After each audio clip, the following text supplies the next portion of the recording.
Hey, what's going on, guys? Outdoors with Kevin, outdoors. And we're on a hike today, and I thought it'd be a really cool video to put together some tips for solo hiking and safety. What are the things that you need to make sure that you're on top of every hike? I'm gonna focus specifically on solo hiking today. So let's hope you don't ever need some of these things that I'm talking about today, but it's good to be prepared. I was never a Boy Scout, but I think they do something like Boy Scouts, I don't know. So let's dive into things. Safety. So everything to keep you alive is kind of what we're focused on. First and foremost is water. You gotta have it. Your body's made of water. Your blood needs water. Your lungs need water. Your brain needs water. Your eyeballs need water. Also, you need a way to filter water. So whether that be finding a stream, using a metal cup and boiling water, or having a water filter. So this is my MSR water filter.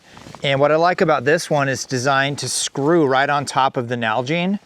It also has a nice long hose, so you could reach down pretty far into a stream. This is pretty cool. I connect this to the filter and dump this into the stream, and I can pump and filter water right out of the stream and fill up my Nalgenes. Pretty dang effective. I've drank some funky water before from a lake, and I didn't want to, but that's what I had. I didn't die, if you didn't know. So next up is a can of bear spray.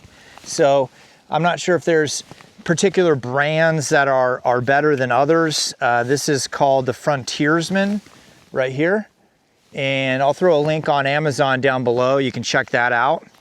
I don't live in bear country per se. There are black bear, and I've seen black bear around in this particular forest that I'm in right now.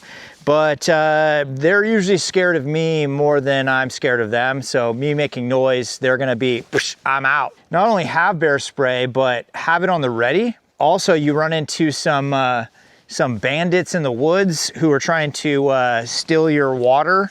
You got bear spray. So this one particularly has a nice little belt clip. I can clip it on my belt. I can put it on a carabiner and hang it on my backpack. So I have it ready to go.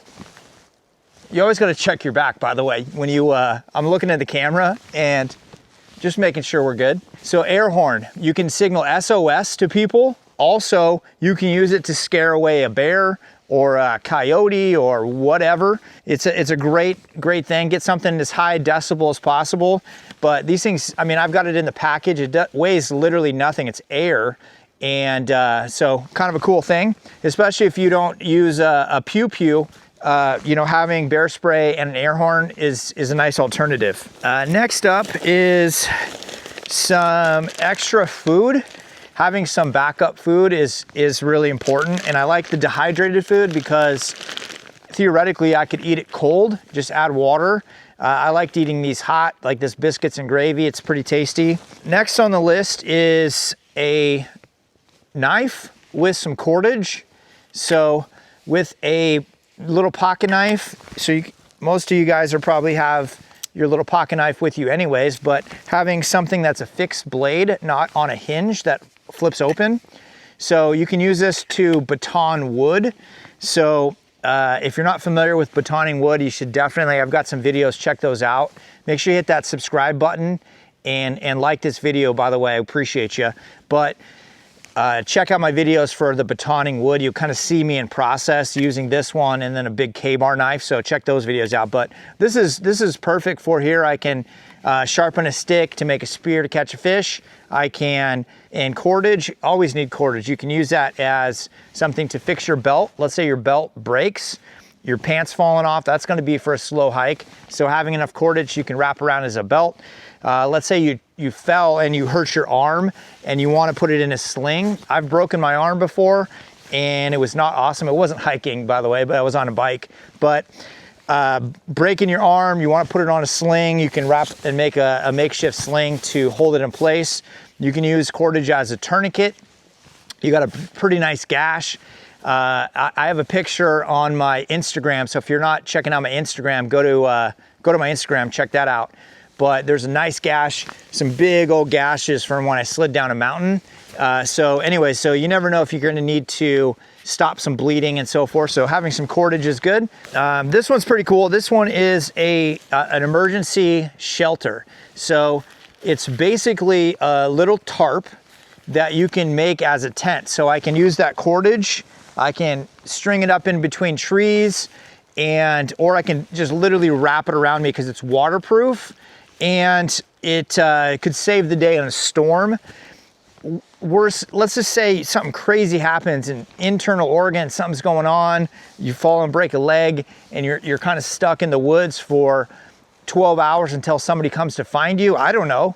Bad stuff happens sometimes, so having shelter could be all the difference in the world. So I like these because these are the space blanket type material.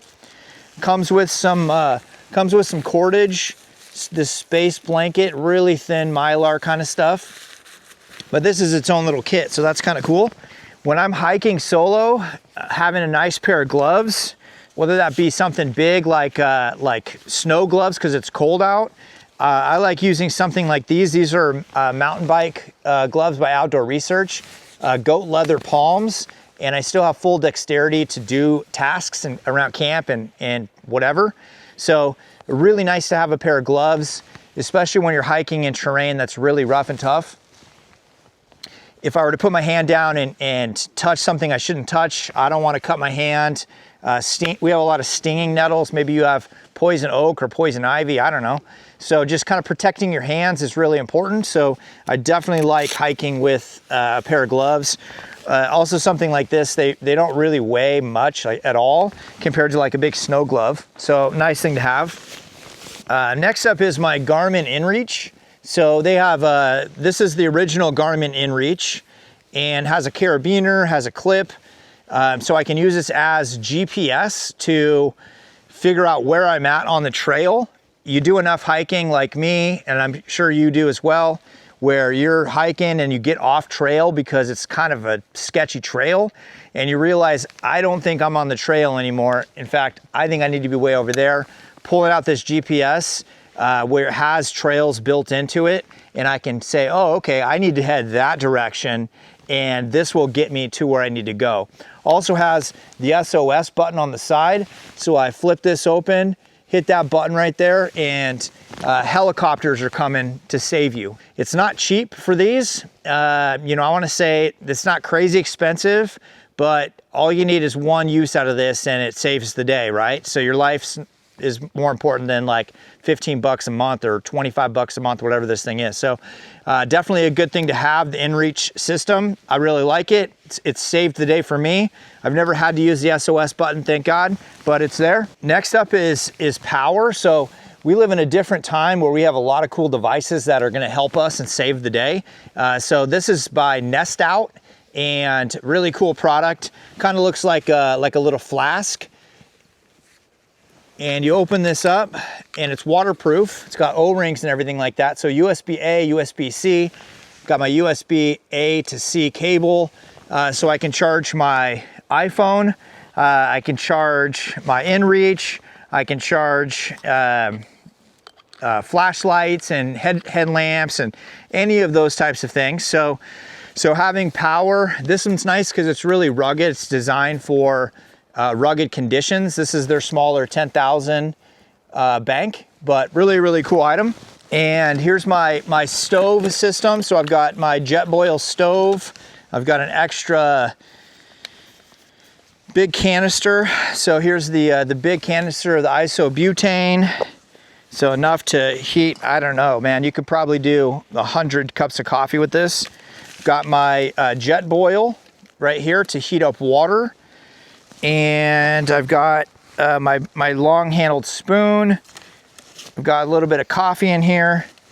And I like having extra lighters. So this one's probably overkill, but I like having extra lighters. Next up is extra warmth. So always having a nice beanie. So if the wind is blowing on my ears and I don't want to wear my hood, sometimes I don't like wearing my hood when I'm solo camping or solo hiking because it kind of blocks the visibility, right? So I like to be able to see everything that's going on. So I don't like having a hood. So instead I'll just put on my beanie, and sometimes I'll go crazy and put it on over the hat like this. So I still have the brim to protect my glasses and the sun and stuff from hitting my face and whatnot. So having a beanie, again, doesn't weigh much. Nice to have. Also some rain gear. So these are a pair of Mountain Hardwear rain gear pants. These are really lightweight, waterproof, breathable. They don't weigh much, not a lot of zippers. So you just slide them on over your clothes.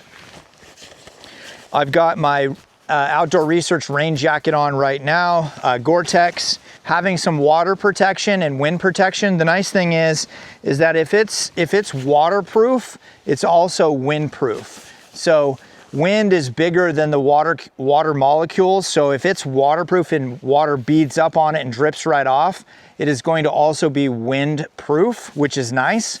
So sometimes it's not that cold out as far as the Fahrenheit or Celsius temperature, but that wind come rushing in can make it really cold. So having something waterproof, even if it's not going to rain, helps with the wind. Some basic first aid. So I've got some antiseptic wipes, I've got some bandages, I've got some tape, some gloves. I don't know, just kind of a handful of things in there. I also have like a microfiber cloth right here, so I can use that for everything. I can use it as a handkerchief, wipe my face, wipe a wound, get it wet, clean dishes. I mean, kind of anything with a microfiber cloth. Plus it dries really quick, which is nice. Also a way to start fire quickly. These are by Go Fire, and I'm a big fan of these. It's like a hard plasticky type putty inside here. Hold a lighter to the plastic packaging and start lighting it on. It just literally catches on fire. Probably burns for 3 to 5 minutes by itself, just sitting there. Also, if this gets wet, it still lights, and I can get all my tinder together, put it all together, light this up, add the tinder, get a nice little fire going if I needed to heat water. So that's nice. Rain cover. It's nice to have the rain cover to put over my backpack. So if it's pouring down rain and I didn't expect it, my contents will stay dry, which is a good thing. And then there's your normal everyday stuff that you carry on your persons anyway. So like I said, my pocket knife, always have that. Let's see here, a good flashlight. Always have a good flashlight. If you don't have a good flashlight, you're crazy. So this is the Olight Baton 3. I've got several videos on some Olights, big fan of them. Price to value is really, really good, but get something that you can use as a headlamp. So it's designed to clip right onto a hat, right onto your backpack straps, and I can use that to have a headlamp hands-free. So if I'm building that fire, I've got the headlamp right there. Just makes life so easy when you have a good quality headlamp and a good quality flashlight. Plus it's really small, doesn't weigh hardly anything. Let's see here. Lighter. I'm not a smoker. Smoking's bad, but always have a lighter with me, and a trusted, see, first time, every time. It's awesome. Bic, can't go wrong with the Bic. Let's see here, my wallet, and also my my vehicle key with the another Olight on there, which is nice. So I've got a video on this Olight. I love this little keychain light. It's awesome. So some of those basic things. Pants, get some pants that can dry quickly. So these are Fjallraven pants that I have on here. The G1000 material. So if they do get damp or wet, they do dry pretty quickly, which is a good thing. Also good footwear. So something with some Vibram soles. These are the Danner Trail 2650s, and they're Gore-Tex leather. They've got a good toe protection. The last thing you want to do is have feet problems when you're 8 miles deep into the middle of the woods with nobody around. Lastly, for you guys that don't wear glasses, is some eye protection. So the last thing you want is a stick to come whip around and hit you in the eyeball. So I wear glasses pretty much every day, all day. So I don't really have to get safety glasses, but I would recommend getting some clear or yellow or something, some glasses that can protect your eyeballs. Having one for sun protection and then one for just that's clear, so you can just kind of protect your eyeballs. You don't want to get punctured in the eyeball and have to one eye willy back all the way back to camp and drive home and whatnot. So protect yourself. So what's the one thing that you do every time that I do every time? Give me a shout out.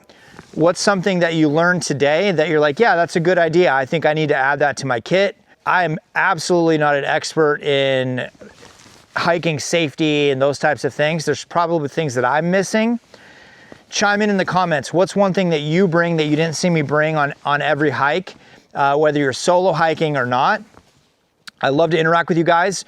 Appreciate you guys so much. Thanks for tuning into the channel today. Don't forget to like and share and subscribe. We appreciate you guys. We'll see you in the next video.